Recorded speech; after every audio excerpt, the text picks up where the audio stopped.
ಮುಂದಿನ ಕಾರ್ಯಕ್ರಮ ಮನೆ ಮದ್ದು. ಮನೆ ಮದ್ದು ಅಂತಂದ್ರೆ ಗೊತ್ತು, ಎಲ್ಲಾರು ಡಾಕ್ಟರ್ ಆಗಿರ್ತಾರೆ, ಅವರೇ ತಿಳ್ಕೊಂಡು ಹೇಳ್ತಾ ಇರ್ತಾರೆ. ಈಗಂತೂ ಪ್ರತಿಯೊಬ್ರು ಈ ಗ್ರೂಪ್ ಅಲ್ಲಿ ಡಾಕ್ಟರ್ ಆಗ್ತಾ ಇದ್ದಾರೆ.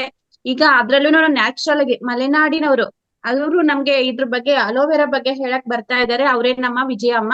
ವಿಜಯಮ್ಮ, ವೆಲ್ಕಮ್ ಅಮ್ಮ ನಿಮ್ಗೆ. ಎಲ್ಲ ಧ್ಯಾನ ಬಂಧುಗಳಿಗೂ ನಮಸ್ಕಾರ. ನನ್ನ ಆಧ್ಯಾತ್ಮಿಕ ಗುರುಗಳಾದ ರಂಗನಾಥ್ ಸರ್ ಹಾಗೂ ನಾಗರಾಜ್ ಸರ್ಗೆ ಪ್ರಣಾಮಗಳನ್ನು ಸಲ್ಲಿಸುತ್ತಾ, ಬ್ರಹ್ಮರ್ಷಿ ಪಿತಾಮಹ ಸುಭಾಷ್ ಪತ್ರಿಜಿ ಅವರು, ಗ್ರ್ಯಾಂಡ್ ಮಾಸ್ಟರ್ ಮಹಾತಾರ್ ಬಾಬಾಜಿ ಅವರಿಗೆ ನಮಸ್ಕರಿಸುತ್ತಾ, ದಿವ್ಯ ಚೇತನಕ್ಕೂ ವಂದಿಸುತ್ತಾ, ಪ್ರಕೃತಿ ಮಾತೆ ಸ್ಮರಿಸುತ್ತಾ ನನ್ನ ಈ ಮೊದಲಿನ ಮನೆ ಮದ್ದು ಕಾರ್ಯಕ್ರಮನ ಪ್ರಾರಂಭ ಮಾಡ್ತಾ ಇದ್ದೀನಿ. ನಾನ್ ತೆಗೆದುಕೊಂಡ ವಿಷಯ ಅಲೋವೆರಾ. ಅಲೋವೆರಾ ಸಾಧಾರಣ ಎಲ್ಲರಿಗೂ ಗೊತ್ತಿರುತ್ತೆ, ಮನೇಲಿ ಬೆಳೆದಿರ್ತಾರೆ. ಇದಕ್ಕೆ ಕನ್ನಡದಲ್ಲಿ ಲೋಳೆ ಸಾರ ಅಂತಾನು ಹೇಳ್ತಾರೆ, ಸಂಸ್ಕೃತದಲ್ಲಿ ಕುಮಾರಿ ಅಂತಾನು ಕರೀತಾರೆ. ಇದರ ಹುಟ್ಟಾಗಿದ್ದು ಉತ್ತರ ಆಫ್ರಿಕಾದಲ್ಲಿ. ಇದನ್ನ 1ನೇ ಶತಮಾನದಿಂದನೂ ಒಂದು ಗಿಡಮೂಲಿಕೆ ಸಸ್ಯ ಅಂತ ಕರೆಯಲ್ಪಟ್ಟಿದೆ. ಇದರ ಸೈಂಟಿಫಿಕ್ ನೇಮ್ ಆಲೋ ಬಾರ್ಬಾ ಡೆನ್ಸಿಸ್ ಮಿಲ್ಲರ್ ಅಂತ. ಇದರ ಫ್ಯಾಮಿಲಿ ಲಿಲಿಯಾಸಿಯೇ. ಇದರಲ್ಲಿ ಇರುವ ಕಂಟೆಂಟ್ಸ್ ತುಂಬಾ ಇದೆ. ಮಿನರಲ್ಸ್, ಎಂಜೈಮ್ಸ್ ಮತ್ತೆ ವಿಟಮಿನ್ಸ್ಗಳು, ಶುಗರ್ಸ್ ಎಲ್ಲ ಹೇರಳವಾಗಿ ಇರುವಂತ ಸಸ್ಯ. ವಾತ, ಪಿತ್ತ, ಕಫ 3 ತ್ರಿದೋಷಗಳನ್ನು ಬ್ಯಾಲೆನ್ಸ್ ಮಾಡುವಂತ ರಸಾಯನ ಅಂತಲೂ ಆಯುರ್ವೇದದಲ್ಲಿ ಹೇಳುತ್ತೆ. ಇದನ್ನ ಭೂಲೋಕದ ಸಂಜೀವಿನಿ ಅಂತಾನೂ ಕರೀತಾರೆ. ಇದರಲ್ಲಿ ಎ ಮತ್ತು ಇ, ಸಿ ವಿಟಮಿನ್ಸ್ಗಳು ತುಂಬಾ ಹೇರಳವಾಗಿರುತ್ತೆ ಮತ್ತು ಆಂಟಿ ಆಕ್ಸಿಡೆಂಟ್ ಕೂಡ ತುಂಬಾ ಇರುತ್ತದೆ. ಇದು ಸಾಧಾರಣವಾಗಿ ಎಲ್ಲಾ ಪ್ರದೇಶದಲ್ಲೂ ಬೆಳೆಯುವಂತ ಸಸ್ಯ. ಇದನ್ನ ಇಂಡೋರ್ ಪ್ಲಾಂಟ್ ಆಗಿ ಬೆಳಿತಾರೆ. ನಾನು ಬೆಳಿತಾ ಇದ್ದೀನಿ, ಅದನ್ನ ಸ್ವಲ್ಪ ತೋರಿಸ್ತೀನಿ. ಇದನ್ನ ಇಂಡೋರ್ ಪ್ಲಾಂಟ್ ಆಗಿ ಬೆಳೆದಿದ್ದೀನಿ. ಇದಕ್ಕೆ ಸ್ವಲ್ಪ ಆದ್ರೆ ಒಳಗೆ ಇಂಡೋರ್ ಅಲ್ಲಿ ಇಟ್ರು ಅದಕ್ಕೆ ಅರ್ಧ ಗಂಟೆ ಒಂದು ಗಂಟೆನಾದ್ರೂ ಸೂರ್ಯನ ಕಿರಣ ಬೇಕಾಗತ್ತೆ. ಹಾಗೆ ಬೆಳಕು ಬೀರುವಂತ ಪ್ರದೇಶದಲ್ಲಿ ಇಟ್ರೆ ಚೆನ್ನಾಗಿ ಬೆಳೀತದೆ. ಇದು ಹೆಚ್ಚಾಗಿ ಮರಳು ಮಿಶ್ರಿತ ಮಣ್ಣಲ್ಲಿ ಬೆಳೀತದೆ. ಅಂದ್ರೆ 1 ಕಪ್ಪು ಮಣ್ಣು, 1 ಕಪ್ ಗೊಬ್ಬರ, ಕಂಪೋಸ್ಟ್ ಗೊಬ್ಬರ ಹಾಕಿ 2 ಕಪ್ಪು ಮರಳು ಹಾಕಿ ತಾಯಿ ಬುಡದಲ್ಲಿ ಚಿಕ್ಕ ಚಿಕ್ಕ ಗಿಡಗಳಾಗಿ ಹುಟ್ಟಿರ್ತದೆ. ಅದನ್ನ ತೆಗೆದು ಬೇರೆ ಪಾಟಲ್ಲಾಗ್ಲಿ ನೆಲಕ್ಕಾದ್ರಿ ಹಾಕಿ ನಾವು ಕಲ್ಟಿವೇಶನ್ ಮಾಡ್ಕೊಳ್ಬಹುದು. ಹೆಚ್ಚಾಗಿ ಏಪ್ರಿಲ್ ನಿಂದ ಸೆಪ್ಟೆಂಬರ್ ತನಕ ಬೆಳೆಸ್ಬೋದು. ಜಾಸ್ತಿ ನೀರ್ ಕೊಡ್ಬಾರದು ಇದಕ್ಕೆ. ಮತ್ತೆ ವಾರಕ್ಕೆ 1 ಸರ್ತಿ ನೀರ್ ಕೊಟ್ರು ಸಾಕಾಗತ್ತೆ. ತುಂಬಾ ಬಿಸಿಲಿದ್ದವಾಗಲೂ ಏನಾಗತ್ತೆ, ಈ ಒಳಗಡೆ ಇರೋಂತ ಪಲ್ಪ್ ಒಣಗಿ ಹೋಗಿರುತ್ತದೆ, ಚಪ್ಪಟೆ ಆಗಿ ಹೋಗ್ತದೆ. ಇದು ನಮ್ಮಲ್ಲಿ ಆಗಿತ್ತು. ಮತ್ತೆ ಈ ಮೂಲೆ ಇದು ಸ್ಟಾರ್ಟಿಂಗ್ ಅಲ್ಲಿ ಇದು ಇಲ್ಲಿ ತನಕನು ಕಪ್ಪಾಗ್ಬಿಡುತ್ತದೆ ಜಾಸ್ತಿ ಬಿಸಿಲಿದ್ರೆ. ಇದು ತುಂಬಾ ಒಳ್ಳೆಯ ಔಷಧ ಗುಣಗಳನ್ನು ಹೊಂದಿರೋ ಸಸ್ಯ. ಭಾರತದಲ್ಲಿ ಕಂಡುಬರುವ ಜನಪ್ರಿಯವಾದ ಸಸ್ಯ ಇದು. ಇದರ ಪಲ್ಪ್ ಸ್ವಲ್ಪ ಕಹಿನೇ ಇರ್ತದೆ ಕುಡಿದ್ರೆ. ಇದು ಮತ್ತೆ ತಂಪು, ಶೀತ ಗುಣವನ್ನು ಹೊಂದಿದ್ದು. ಇದರ ಉಪಯೋಗ ಸ್ವಲ್ಪ ತಿಳ್ಕೊಳ್ಳೋಣ. ರಕ್ತ ಶುದ್ಧಿ ಮಾಡತ್ತೆ. ಮಹಿಳೆಯರಲ್ಲಿ ಮುಟ್ಟಿನ ತೊಂದರೆ, ಮುಖದ ಮೇಲಿನ ಮೊಡವೆ ಮತ್ತೆ ಸುಟ್ಟ ಗಾಯ ಆದ್ಮೇಲೆ ಹಚ್ಚಿದ್ರೆ ತಂಪು ಕೂಡ ತಣ್ಣನೆ ಅನುಭವ ಆಗತ್ತೆ, ಉರಿ ಕಡಿಮೆ ಆಗ್ತದೆ. ಮತ್ತೆ ಬೊಬ್ಬೆ ಏಳೋದು ಕಡಿಮೆ ಆಗ್ತದೆ. ಮತ್ತೆ ಪುರುಷರಲ್ಲಿ ಶೇವಿಂಗ್ ಮಾಡಿದ ತಕ್ಷಣ ಕೆಲವರಿಗೆ ಕೆಂಪು ರ್ಯಾಷಸ್ ಆಗತ್ತೆ. ಅದನ್ನ ತಡೆಗಟ್ಟಲು ಶೇವಿಂಗ್ ಮಾಡೋದ್ರಕ್ಕಿಂತ ಮೊದ್ಲು ಈ ಪಲ್ಪ್ ಅನ್ನ ಮುಖಕ್ಕೆ ಹಚ್ಚಿದ್ರೆ ಸಾಫ್ಟ್ ಆಗತ್ತಲ್ಲ, ಅದನ್ನ ಹಾಕಿ ಆಮೇಲೆ ಶೇವಿಂಗ್ ಮಾಡೋದ್ರಿಂದ ಕೆಂಪು ದದ್ದುಗಳು ಹೇಳೋದು, ಉರಿ ಕಡಿಮೆ ಮಾಡ್ಕೊಳ್ಬಹುದು. ಮೂಲವ್ಯಾಧಿ ಕಡಿಮೆ ಆಗ್ತದೆ. ಗ್ಲಾಡ್ ಬ್ಲಾಡರ್ ನಲ್ಲಿ ಚಿಕ್ಕ ಚಿಕ್ಕ ಕಲ್ಲುಗಳಿದ್ರೆ ಮತ್ತೆ ದೇಹದ ಸಕ್ಕರೆ ಪ್ರಮಾಣವನ್ನು ತಗ್ಗಿಸುತ್ತೆ. ಫ್ಯಾಟಿ ಲಿವರ್ ಇದ್ರೂ ಕೂಡ ಇದರ ರಸವನ್ನು ಸೇವಿಸುವುದರಿಂದ ಸಮಸ್ಯೆಯಿಂದ ಹೊರಬರಬಹುದು. ಜಾಂಡೀಸ್, ಹೈಪಟೈಟಿಸ್ ಬಿ ಎಲ್ಲಾ ಸಸ್ಯಗಳಿಗೂ ಸಮಸ್ಯೆಗಳಿಗೂ ಇದು ರಾಮಬಾಣವಾಗಿ ನಾವು ಉಪಯೋಗಿಸಬಹುದು. ಮಂಡಿ ನೋವಿದ್ರೆ ಇದರ ರಸದ ಜೊತೆ ಅರಿಸಿನ ಪುಡಿ ಸೇರಿಸಿ ತೆಗೆದುಕೊಳ್ಬಹುದು. ಶುಗರ್ ಲೆವೆಲ್ ಕಡಿಮೆ ಮಾಡಲು ಇದರ ತಿರುಳು ಅಂದ್ರೆ ಇದರ ಜೆಲ್ 20 ml ಮತ್ತೆ 4 ml ಹಾಗಲಕಾಯಿ ರಸ ಮತ್ತೆ 60 ml ನೀರಿನೊಂದಿಗೆ ಸೇರಿಸಿ ದಿವಸ ಬೆಳಿಗ್ಗೆ ಅಂದ್ರೆ ನಾವು ಬೇರೆ ಆಹಾರವನ್ನು ತೆಗೆದುಕೊಳ್ಳುವ ಮೊದಲು ಇದನ್ನ ಸೇವಿಸಬಹುದು. ಮುಟ್ಟಿನ ತೊಂದರೆ ಇದ್ರೆ ಅಂದ್ರೆ ಅಧಿಕ ರಕ್ತಸ್ರಾವ ಆದ್ರೆ, ನಿಯಮಿತವಾಗಿ ಮುಟ್ಟು ಆಗದೆ ಇದ್ರೆ ಈ ರಸವನ್ನು ಕುಡಿಬಹುದು. ಆಯುರ್ವೇದಿಕ್ ಅಂಗಡಿಯಲ್ಲಿ ಕುಮಾರಿ ಆಸವ ಅಂತ ಸಿಗತ್ತೆ. ಅದು ಡಾಕ್ಟರ್ ಸಲಹೆ ಪಡೆದು ತಗೊಳ್ಕೊಳ್ಳೋದು ಒಳ್ಳೇದು ಅಂತ ಹೇಳ್ತಾರೆ. ರಕ್ತ ಶುದ್ಧೀಕರಣ ಮಾಡುತ್ತೆ. ಮೇಲಿನ ಸಿಪ್ಪೆ ತೆಗೆದು ಒಳಗಿನ ಪಲ್ಪ್ ಅನ್ನು ಜ್ಯೂಸ್ ಮಾಡಿ ಕುಡಿಯುವುದು, ಮತ್ತೆ ಬೇಕಾದ್ರೆ ಸ್ವಲ್ಪ ಜೇನುತುಪ್ಪ ಸೇರಿಸಿ ಕುಡಿಯೋದ್ರಿಂದ ಒಳ್ಳೇದು ಅಂತ ಹೇಳ್ತಾರೆ. ಫ್ಯಾಟಿ ಲಿವರ್ ಇದ್ದವರು, ಜೀರ್ಣಶಕ್ತಿ ಕಡಿಮೆ ಇದ್ದವರು ದಿನ ಬೆಳಿಗ್ಗೆ 10 ರಿಂದ 15 ml ಫ್ರೆಶ್ ಜ್ಯೂಸ್ ಕುಡಿಯುವುದರಿಂದ ತುಂಬಾ ಒಳ್ಳೆಯದು.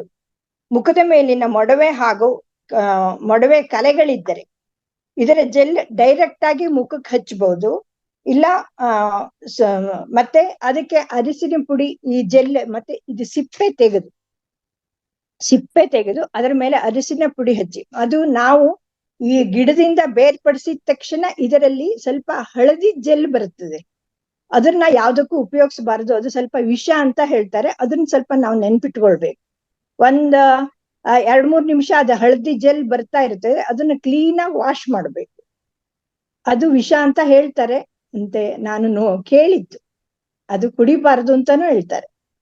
ಅದು ಮತ್ತೆ ನಾವು ಅದರದ ಅರಿಶಿನ ಪುಡಿ ಮತ್ತೆ ತುಳಸಿ ರಸ ಹಾಕಿ ಮುಖಕ್ಕೆ ಹಚ್ಚಿ ಅದನ್ನ ಇದ್ ಮಾಡಿದ್ರೆ ಮೊಡವೆಗಳನ್ನ ನಿವಾರಿಸ್ಕೊಳ್ಬಹುದು.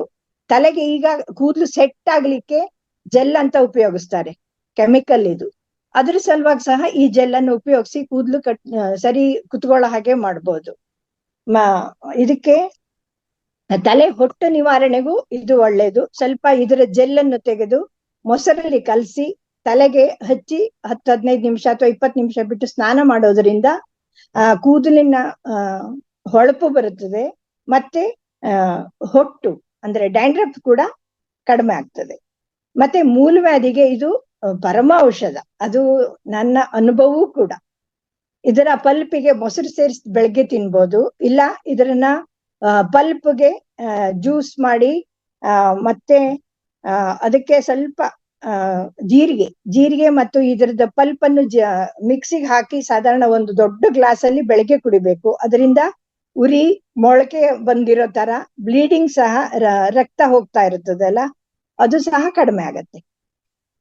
ಕೂದಲು ಸಂಪಾಗಿ ಬೆಳೆಯಲು ಒಂದು ಸೈಡ್ ಇದು ಸಿಪ್ಪೆ ತೆಗೆದು ಈ ತರ ಈ ಕಡೆ ಮುಳ್ಳೆಲ್ಲ ತೆಗಿಬೇಕು. ಮತ್ತೆ ಇದು ಮೆಂತೆ ಕಾಳು ಹಾಕಿದ್ರೆ ಮೊಳಕೆ ಬರ್ತದೆ. ಅದು ಈಗ ಬಂದಿದೆ, ಸುಮಾರೆಲ್ಲ ಚಿಕ್ಕ ಮೊಳಕೆ ಬಂದಿದೆ. ಅದನ್ನು ನಾವು ತಿನ್ಲೂಬಹುದು ಬೇಕಾದ್ರೆ. ಸ್ವಲ್ಪ ಕಹಿ ಇದು ಮಿಶ್ರಿತ ಇರುತ್ತದೆ. ಇದು ಪೂರ್ತಿ ಜೆಲ್ಲು ಮತ್ತೆ ಮೆಂತೆ ಕಾಳನ್ನ ಪೂರ್ತಿ ಇದಕ್ಕೆ ಹಾಕಿ ಮಿಕ್ಸಿಗೆ ಹಾಕಿ ತಲೆಗೆ ಫೇಸ್ ಪ್ಯಾಕ್ ಮಾಡ್ಕೊಳ್ಬಹುದು. ಪ್ಯಾಕ್ ಮಾಡಿ ಸ್ನಾನ ಮಾಡಿದ್ರಿಂದ ಕೂದಲು ಸೊಂಪಾಗಿ ಬೆಳೀತದೆ. ಇದನ್ನ ಮಾಡ್ಬೋದು. ಇದನ್ನ ಕಾಯಕಲ್ಪ ಮೂಲಿಕೆ ಅಂತಾನು ಕರೆದ್ರೆ ತಪ್ಪಾಗಲ್ಲ. ಕಾಯಕಲ್ಪ ಅಂದ್ರೆ ಯಾವಾಗಲೂ ಯೌವನವಾಗಿರುವಂತದ ಕೊಡುವಂತ ಚಿಕಿತ್ಸೆ ಇದು. ಮತ್ತೆ ಇದರಲ್ಲಿ ಕೈಕಾಲು ಮುಖ ಉರಿ ಆದ್ರೆ ಮತ್ತೆ ಇದರದ್ದು ಸನ್ ಬರ್ನ್ ಆದ್ರೆ, ಕಪ್ಪಾಗಿರುತ್ತೆ ಕೈ ಮುಖಕ್ಕೆಲ್ಲ, ಬಿಸಿಲಲ್ಲಿ ನಾವು ಜಾಸ್ತಿ ಕೆಲಸ ಮಾಡಿದ್ರೆ ಸನ್ ಬರ್ನ್ ಆಗ್ತದೆ. ಅದ್ರನ್ನ ಸಹ ಇದರದ ಜೆಲ್ ಹಚ್ಚಿದ್ರೆ ಕಡಿಮೆ ಆಗ್ತದೆ. ಇದದ್ದು ಮೇಲಿನ ಸಿಪ್ಪೆ ತೆಗೆದು, ಎಲ್ಲದಕ್ಕೂ ಅಷ್ಟೇ ಮೇಲಿನ ಸಿಪ್ಪೆ ತೆಗೆದು ಜೆಲ್ ಅನ್ನ ಉಪಯೋಗಿಸ್ಬೇಕು. ಮಿಕ್ಸಿಗೆ ಹಾಕಿ ಜ್ಯೂಸ್ ಹಾಕಿ ಅದನ್ನ ಲಿಂಬೆ ರಸ ಮತ್ತೆ ಜೇನುತುಪ್ಪ, ಚಿಟಿಕಿ ಉಪ್ಪು ಸೇವಿಸುವುದರಿಂದ ದೇಹದ ಉಷ್ಣತೆ, ಅಂಗಾಲು ಆಗ್ತದೆ. ಮತ್ತೆ ದೇಹದಲ್ಲಿ ಬೇಸಿಗೆ ಕಾಲದಲ್ಲಿ ಉರಿ ಆಗೋದು ಇದನ್ನ ಸಹ ಕಡಿಮೆ ಮಾಡ್ಕೊಳ್ಬಹುದು. ಮುಖದ ಕ್ಲೆನ್ಸಿಂಗಿಗಾಗಿ ಸಹ ಈ ಸಿಪ್ಪೆ ತೆಗೆದು ಪಲ್ಪ್ ಅನ್ನ ಅರಿಶಿನ ಪುಡಿ ಉದುರಿಸಿ ಮುಖಕ್ಕೆ ಸ್ಕ್ರಬ್ ಮಾಡ್ಕೊಂಡ್ರೆ ಮುಖ ಚೆನ್ನಾಗಿ ಹೊಳಿತದೆ. ಮತ್ತೆ ಇದನ್ನ ಸೋಪ್ ಆಗಿ ಬಳಸ್ಬೋದು. ಇದರ ಜ್ಯೂಸ್ ತೆಗೆದು ಅಂದ್ರೆ ರಸ ತೆಗೆದು ಅದಕ್ಕೆ ಕಹಿಬೇವನ್ನ ರಸ ತೆಗೆದು ಈಗ ನಾವು ಫ್ರೀಜರ್ ಅಲ್ಲಿ ಒಂದು ಟ್ರೇ ಇಟ್ಟಿರ್ತಾರಲ್ಲ ಐಸ್ ಕ್ಯೂಬ್ ಮಾಡ್ಲಿಕ್ಕೆ, ಅದು ಐಸ್ ಕ್ಯೂಬಿಗೆ ಹಾಕಿದ್ರೆ ಅದೆಲ್ಲ ಸೋಪ್ನಷ್ಟು ಇದಾಗ್ತದೆ. ನಾವು ಮೇಲಿನ ಮೇಲೆ ಮುಖ ತೊಳಿಬೇಕಾದ್ರೆ, ಸ್ನಾನ ಮಾಡ್ಬೇಕಾದ್ರೆ ಈ ಐಸ್ ಕ್ಯೂಬ್ ಅನ್ನ ಸೋಪ್ ತರನು ಉಪಯೋಗಿಸ್ಬೋದು. ಮುಖ ಕೈಕಾಲುಗಳಿಗೆ ಮಸಾಜ್ ಮಾಡ್ಕೋಬಹುದು. ಮೇನ್ ನಾವು ಹೆಂಗಸರು ಸ್ವಲ್ಪ ಅಲಂಕಾರ ಪ್ರಿಯರು, ಅದ್ರ ಸಲುವಾಗಿ ನಾವು ಮೇಕಪ್ ಮಾಡ್ಕೊಳ್ಳುವಾಗ ಮುಖಕ್ಕೆ ಸ್ವಲ್ಪ ಫಸ್ಟ್ 1-2 ನಿಮಿಷ ಆ ಜೆಲ್ ಹಚ್ಚಿದ್ರೆ ಮುಖ ಸಾಫ್ಟ್ ಆಗಿರ್ತದೆ. ಮತ್ತೆ ನಾವು ಮಾಡ್ಕೊಂಡು ಲೇಡೀಸ್ ಇದ್ರದ್ದ ಡ್ರೆಸ್ ಮಾಡ್ಕೊಂಡು ಹೋದ್ರೆ ಮುಖದ ಇದು ಶೈನಿಂಗು ಮತ್ತೆ ಆ ಮೇಕಪ್ ಸ್ವಲ್ಪ ಜಾಸ್ತಿ ಹೊತ್ತು ಉಳಿತದೆ. ಮದುವೆ ಮನೆಗೆ ವಾಪಸ್ ಬರೋ ತನಕನು ಆ ಇದು ಉಳಿತದೆ.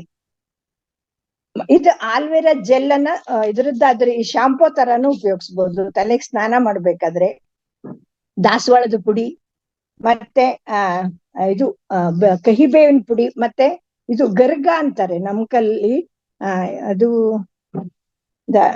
ಇದು ಭೃಂಗರಾಜ ಇದ್ರದ್ದೆಲ್ಲ ಪೌಡರ್ ಮಾಡಿ ಯಾವ್ದಾದ್ರು ಹರ್ಬಲ್ ಶಾಂಪೂ ಜೊತೆಗೆ ಮಿಕ್ಸ್ ಮಾಡಿ ಅದನ್ನ ತಲೆಗೆ ಪ್ಯಾಕ್ ಮಾಡಿ ಅದನ್ನ ಇದ್ ಮಾಡೋದ್ರಿಂದನೂ ಕೂದ್ಲು ತುಂಬಾ ಚೆನ್ನಾಗಿ ಬರ್ತದೆ. ಮತ್ತೆ ಹೇರಳವಾಗಿ ಬೆಳೀತದೆ, ಹೊಳಿತದೆ. ಇದರದ್ದು ಡ್ಯಾಂಡ್ರಫ್ ಕೂಡ ಕಡಿಮೆ ಆಗ್ತದೆ. ಇದರ ಎಣ್ಣೆ ಸಹ ಮಾಡಿ ನಾವು ಇಟ್ಕೊಳ್ಬಹುದು. ಕಹಿಬೇವು ಮತ್ತೆ ಕೊಬ್ಬರಿ ಎಣ್ಣೆಗೆ ಕಹಿಬೇವಿನ ಹೆಸಳು ಹಾಕಿ ಮತ್ತೆ ಮೆಹಂದಿ ಹೆಸಳು ಹಾಕಿ ಮತ್ತೆ ಅಂಗಡಿಯಲ್ಲಿ ಕೊಲಂಜಿ ಅಂತ ಸಿಗತ್ತೆ. ಈ ಕೊಲಂಜಿ ಕಾಳು ಚಿಕ್ಕದು ಕರಿ ಎಳ್ಳು ತರ ಇರುತ್ತೆ. ಅದನ್ನ ಹಾಕಿ ಸ್ವಲ್ಪ ಮೆಹಂದಿ ಕಾಳು ಹಾಕಿ ಎಣ್ಣೆಯಲ್ಲಿ ಅದು ಪಟಪಟ ಅಂತ ಕುದೀತದೆ. ಮತ್ತೆ ಇದರದ್ದೆಲ್ಲ ಬಣ್ಣ ಬಿಡ್ತದೆ, ಹಸಿರಾಗ್ತದೆ ಸ್ವಲ್ಪ. ಆ ಮೆಂತೆಕಾಳು ಹಾಕಿದ್ರಿಂದ ಅದು ಸ್ವಲ್ಪ ಘಮನೂ ಬರುತ್ತದೆ. ಅದನ್ನ ಕುದ್ದಾದ್ಮೇಲೆ ತಣಿಸಿ ಆರಿಸಿದ ಮೇಲೆ ನಾವು ಒಂದು ಬಾಟ್ಲಿ ಹಾಕಿ ಸೋಯಿಸಿ ಇಟ್ಕೊಂಡು ನಾವು ಅದನ್ನ ತಲೆಗೆ ಉಪಯೋಗಿಸ್ಕೊಳ್ಳೋದ್ರಿಂದನು ನಾವು ಡೈಲಿ ಕೊಬ್ಬರಿ ಎಣ್ಣೆ ಹಾಕೋದ್ರಿಂದ ಇದು ನಿಜ ಹೇಳ್ಬೇಕಂದ್ರೆ ನಾನ್ ಮಾಡ್ತಾ ಇದ್ದೀನಿ. ನನಗೆ ಇಷ್ಟು ವರ್ಷ ಆದ್ರೂ ಬಿಳಿ ಕೂದ್ಲು ಆಗಿಲ್ಲ. ಕೂದ್ಲು ಈಗ ಉದುರ್ತಾ ಇದೆ ಸರಿ, ಆದ್ರೆ ಬಿಳಿ ಕೂದ್ಲು ಅಂದ್ರೆ ಒಳಗಡೆ ಒಂದೊಂದು ಎಲ್ಲಾದ್ರೂ ಆಗಿರ್ಬೋದು, ನನಗ್ ಕಾಣೋದಿಲ್ಲ. ಅದ್ರ ಮೇಲಿಂದ ನಾನು ಇನ್ನುವರೆಗೂ ಇದ್ರದ್ದು ಕೂದ್ಲಿಗೆ ಕಲರ್ ಹಾಕಿಲ್ಲ. ನಾನು ಯಾವಾಗ್ಲೂ ಅದನ್ನ ಉಪಯೋಗಿಸ್ತಾ ಇದ್ದೀನಿ ಎಷ್ಟೋ ವರ್ಷದಿಂದ. ಇಷ್ಟು ಕೊಡ್ಬೋದು, ಇದಿಷ್ಟು ಇದ್ರದ್ದು. ಮತ್ತೆ ಆದ್ರೆ ಯಾರಾದ್ರಿಗೆ ಕೊಡಬಾರದು ಇದನ್ನ ಹೃದಯ ಸಂಬಂಧಿ ಕಾಯಿಲೆ ಇರೋರು, ಅಂದ್ರೆ ರಕ್ತ ತೆಳುವಾಗ್ಲಿಕ್ಕೆ ಔಷಧಿ ತಗೊಳ್ಳೋರು. ಇದು ರಕ್ತ ತಗೊಂಡ್ರೆ ರಕ್ತ ತೆಳು ಮಾಡ್ತದೆ, ಅದಕ್ಕೆ ಅಂತವ್ರು ಸೇವಿಸಬಾರದು.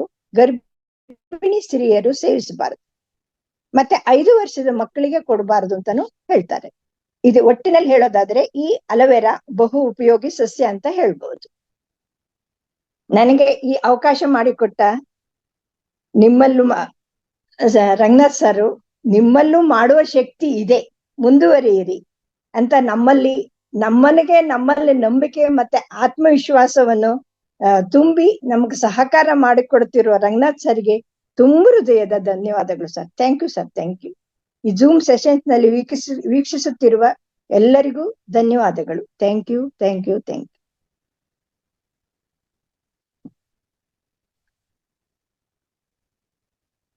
ನಮಸ್ಕಾರ ಸರ್. ಧನ್ಯವಾದಗಳು. ನಮಸ್ತೆ. ತುಂಬಾ ಅದ್ಭುತವಾಗಿ ಹೇಳಿದ್ರಿ. ಯಾಕಂದ್ರೆ ಥ್ಯಾಂಕ್ ಯು. ಈ ಅಲೋವೆರಾ ಅನ್ನೋದು ತುಂಬಾ ಪ್ರಾಧಾನ್ಯ ಸಸ್ಯ. ಇದು ಅದರಲ್ಲಿ ಇರುವಂತ ಈ ವೈದ್ಯಕೀಯ ಅಂಶಗಳು, ಮೆಡಿಕಲ್ ಪ್ರಾಪರ್ಟೀಸ್ ಅನ್ನು ತುಂಬಾ ಹೇಳ್ಬೇಕಂದ್ರೆ ಹೇರಳವಾಗಿದೆ. ಆದ್ರೆ ನೀವು ಇಷ್ಟು ಕೂಲಂಕುಷವಾಗಿ ಸರ್ ಇನ್ನೂ ಬರ್ಕೊಂಡಿದ್ದೆ, ಲೇಟ್ ಆಗೋಯ್ತು ಅಂತ ಬಿಟ್ಟಿದ್ದೀನಿ.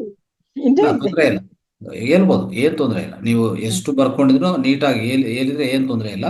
ಎಲ್ಲ ಕೇಳಿಸ್ಕೊಂಡೋಗಿ ರೆಡಿ ಇದೀವಿ. ಯಾಕಂದ್ರೆ ಈ ಒಂದ್ಸರಿ ನೀವು ಹೇಳಿದ ಮೇಲೆ ಅದೆಲ್ಲ ನಾವು ನೋಟ್ ಮಾಡಿಕೊಂಡು, ಸೊ ನಾವು ಎಲ್ಲೆಲ್ಲಿ ಅದು ಉಪಯೋಗ ಆಗತ್ತೋ ಉಪಯೋಗಿಸ್ಕೋಬೇಕು. ನಮ್ಮ ಜೀವನದಲ್ಲಿ ಎಲ್ಲೆಲ್ಲಿ ಅದು ಉಪಯೋಗ ಆಗುತ್ತೋ, ಎಲ್ಲಿ ನಾವು ಉಪಯೋಗಿಸ್ಕೊಂಡು ಪರಿಹಾರ ಮಾಡೋದು ತುಂಬಾ ಉತ್ತಮ. ಮೆಡಿಸಿನ್ಸ್ಗಿಂತ ನಾವು ಮೆಡಿಸಿನ್ಸ್ ಅಂತ ಹೋಗಿ ಮೆಡಿಕಲ್ ಹಾಸ್ಪಿಟಲ್ಗೆ ಹೋಗೋದು ಇದೆಲ್ಲ ತಗೊಳೋಕ್ಕಿಂತ ಅದು ಬದಲಾಗಿ ಇದು ಉಪಯೋಗಿಸ್ಕೊಂಡ್ರೆ ಎಷ್ಟೋ ಪರಿಹಾರಗಳಲ್ಲಿ ನೀವು ಹೇಳುವಂಥದ್ರಲ್ಲಿ ತುಂಬಾ ಪರಿಹಾರಗಳಿದೆ. ಅಲೋವೆರಾ ಅನ್ನೋದು ತುಂಬಾ ಪ್ರಾಧಾನ್ಯತೆ ಇರುವಂತ ಅಂಶ, ಅಲೋವೆರಾ ಸಸ್ಯ. ಸೊ ಅದ್ಭುತವಾಗಿದೆಮ್ಮ. Thank you so much. Okay, thank you Vijayamma. ತುಂಬಾ ಚೆನ್ನಾಗಿ ಹೇಳಿದ್ರಿ. ಅಲೋವೆರಾ ಅದು ಒಂದು ಮನೆಗೆ ಒಂದು ಅಲೋವೆರಾ ಗಿಡ ಇದ್ರೆ ಒಂದು ಬ್ಯೂಟಿ ಪಾರ್ಲರೇ ಮನೇಲಿ ಇದ್ದಂಗೆ ಅಂತ ಹೇಳ್ತಾರೆ. ಅದ್ರಲ್ಲಿ ಬ್ಲೀಚಿಂಗು ಕ್ಲೆನ್ಸಿಂಗ್ ಮಾಡುವಂತ ಅದ್ಭುತವಾಗಿರುವಂತ ಶಕ್ತಿ ಇದೆ ಅಂತಾನು ನನ್ಗೂ ಗೊತ್ತಿದೆ. ನಮ್ಮನೇಲೂ ನಾನು ಅಲೋವೆರಾ 4 ಗಿಡ ಹಾಕಿದೀನಿ. ತುಂಬಾ ಚೆನ್ನಾಗಿ ಹೇಳಿದ್ರಿ Vijayamma. Thank you so much.